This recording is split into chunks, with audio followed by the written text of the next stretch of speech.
Jangan terpedaya dengan hotel murah. Tahun 2016, aku outstation kat Kemaman. Terpaksa check-in hotel buruk ni sebab murah gila. Masuk je bilik, tandas basah dan cermin berkabus. Macam baru lepas ada orang mandi air panas. Padahal kami baru je sampai.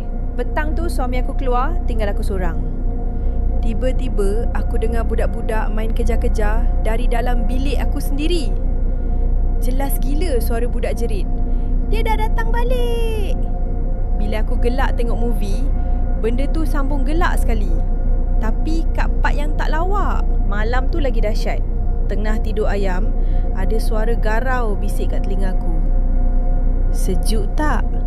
Nak peluk? Terus aku rasa tangan kasar peluk aku kuat sampai sesak nafas. Aku lari masuk tandas nak basuh muka. Tangan aku disambut kuku panjang dalam sinki.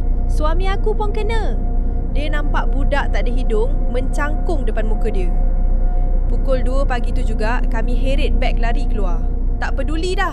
Tapi yang paling gila, masa kereta kami gerak keluar, kami dengar bunyi satu hotel tepuk tangan dan jerit bye-bye beramai-ramai.